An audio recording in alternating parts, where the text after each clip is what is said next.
I started art late in my early 40s. I didn't finish my first serious painting until my late 40s. And then just recently, I did this live painting demo at a local bookstore. I'm Francis Shui. I'm a working artist based here in New York City. I love to share about my art and my process. Subscribe to see more about my watercolor paintings and what it's like to be an artist starting later in life. Recently, I painted the George Washington Bridge during a live painting demo at a bookshop in my neighborhood. I started art later in life. I didn't have any formal training, and just a few years ago, I thought something like this would have been totally out of reach.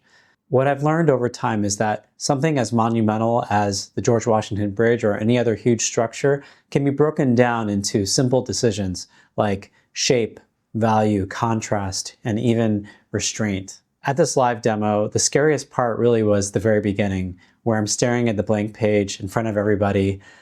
It's really no different from being in the studio starting a new painting, but of course there's the added pressure of people looking at you. But I did look at this image ahead of time. I chose the reference photo, and I chose it because there are ways to break it down into easier, larger shapes. Doing this ahead of time makes the composition easier to digest. Plus, the time of day, which was sunset, meant that there were quite a few shadows and dark areas that I could use to imply some of the details and the shapes in the image. Looking at this image, I knew that there was a certain color throughout the entire image. So I wanted to do a wash that covered the entire paper, and I basically looked at it in three large sections. The first section was the sky and the clouds, and the second section was the bridge and the palisades across the river, and then the third section is the foreground. After wetting the whole paper, I used phthalo blue to put in the blues of the sky, and then I used a napkin basically to blot out areas for the wispy clouds. I wasn't really trying to get super realistic clouds, but clouds that are convincing enough, and also that wouldn't be too stark. I didn't want them to be the main attraction of this image. And while the paper's still wet, I actually used oranges and yellows in the middle third to show the light from the sunset. And what's great about this technique is that when you do a color wash over the whole surface, even with different colors, you're actually realistically showing how light is bouncing off everything in the environment. So I'm actually putting these sunset colors across the whole image, even though I'm going to be covering up some of those parts with different elements in the middle ground and in the foreground, like the actual cliffs on the other side of the river, and then also the bridge and some of the shapes in the foreground.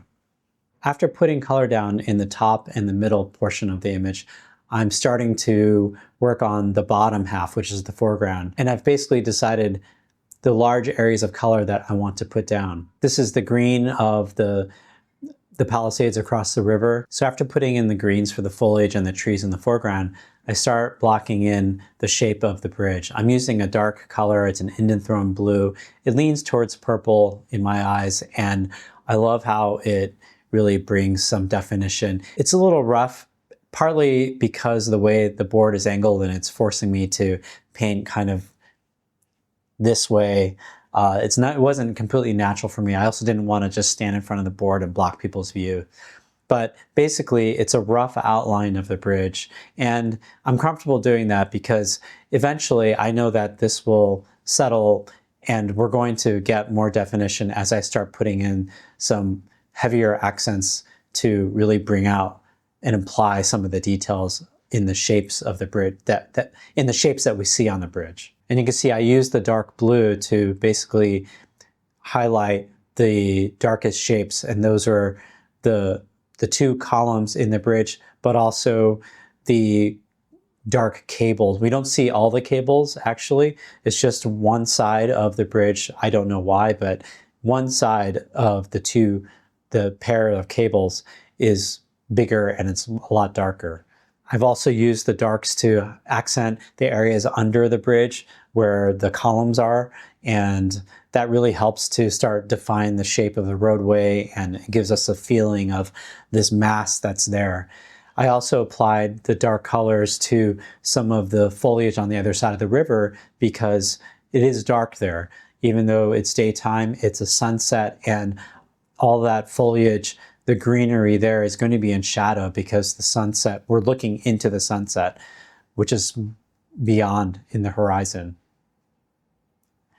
So these dark colors really help to imply the shapes that are there. All those X's that are in the bridge, there's no point in doing them all to actually paint the X's. However, using dark accents, you can actually imply the shapes that are there. And that's what's powerful about using darks, especially when you're trying to finish something in a limited amount of time. It's a great technique for getting something across quickly. While I'm working on all these accents, you'll notice that I'm not worrying too much about the very fine details like the vertical cables that are on the suspension bridge. They're far away and they're very small, so there's really no point to highlight them. If I did start to bring them out, first of all, I'd have to use a very fine brush, but then it would take longer, and then it turns it into a different kind of painting. This painting, I wanted the mood and the feel of it, the haziness, the color that's over the entire image to really be the star. I didn't want necessarily the bridge itself and all the structural elements to be super visible. Notice that I've left the far column pretty faint, and that's because it's far away. Everything in front of that should be a little bit darker, should have more contrast. So that's why I've added a lot of the accents to the front column of the bridge, and I've left the far column alone so it looks fainter, and that will help make it recede into the background. So it is actually cooler, and that makes it look further away as well. So I love to share about this process and what I was thinking during that live demo, but there are also some important things to share as someone who started art later in life. One thing is that if we're older, we understand how these structures are. We've driven across a bridge like this for decades. We know what it feels like to drive across it.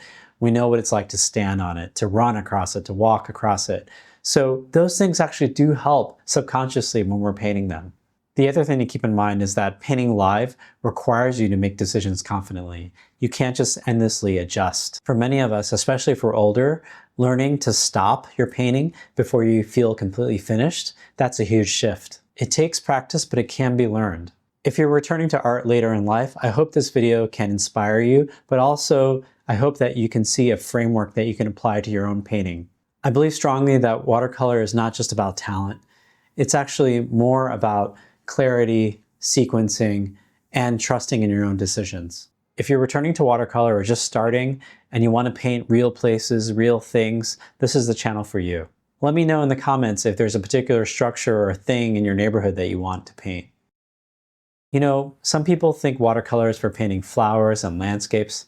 Go check out this video where I paint a boring ATM machine. Okay, hit subscribe to see more about what's possible as someone starting art later in life. Now go and paint.